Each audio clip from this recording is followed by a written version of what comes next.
A lot of people are like, well, I don't want to lose myself. You never lose yourself, but sometimes you misunderstand Mm, yourself and some of the things that you want for yourself. And so, understanding, like regaining focus of self, is going back to your roots. What, as a child, were the things that you enjoy doing?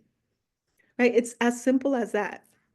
We put so much effort into thinking about, like, this is what I got to do next. I'm a grown up, right? It's like, put on your big girl panties. It's, we're in our grown up era. We trying to do all of these things now, and it's like, but what are the things that you've always wanted to do, and why can't you still do them? Because for some reason we think society is going to frown upon us frolicking through the woods.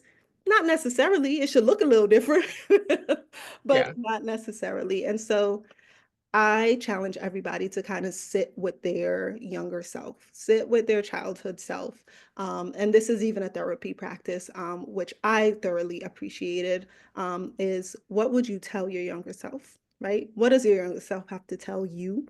And what are some things that, how would you have wanted your life to play out? Right. And when I go back to those thoughts for myself, I'm like, I would have wanted to spend more time outside, to do more of this, to do, we can do that now. There's no reason why you can't implement those things in your life now. It may look a little different, but it's not going to feel different, to the heart and soul. Go outside and play in the dirt for a little bit, go learn how to swim if you haven't learned how to swim. Go try these things, because this is also where your passion lies. And so we get a lot of people who are laser focused on, like, this is what I need. I need to make money, right? We are in the time, things are expensive. So everybody's like, what is the quickest thing I can do to make the most money? Like, what can I do that I don't mind doing and I can make a lot of money in doing and I can still pay my bills? But what are the things that you want to do? And the money kind of flows after that.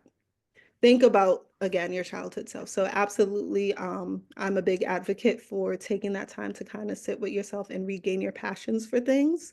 Um, and this is a practice that I do daily. I do all of the things that 6-year-old Shayna was doing, but in adult form. Right? But still being responsible, but then also you attract the people that you want to connect with, which I think is the even more beautiful part of that, because that is where you build community. That's where you kind of let go of that imposter syndrome, when you're around the communities that you feel most comfortable in, when you've attracted the people that feel like family already because they share the same sentiments, they share the same desires and passions that you do. That imposter syndrome kind of melts away a little bit, and you learn from each other. And that is all about community. I want them to be able to foster joy in any scenario, no matter where you are in the world, no matter what the four walls around you look like, you can still foster that joy for yourself. And, like, what's the one thing we said when we were kids, right? Like, I can't wait till I'm grown, right? When I'm big, I'm gonna do this. Like, I just can't wait. And now we're big, and it's like, so why are you not doing what 6-year-old you couldn't wait to do, right? Because in our 6-year-old minds, we're like, we have no limitations. We can Yeah. do anything we want as adults. And now we're adults.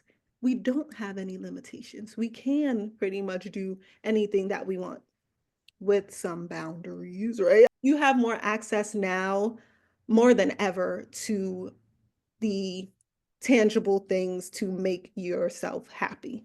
And some of the intangible things, like, now is the time. You were waiting for this moment, so you might as well use it. But here we go. We think that it has to look a certain way. It has to be a certain way, because how are we going to look? Get started. Just choose one thing that you enjoy doing and start doing it, and see where it takes you.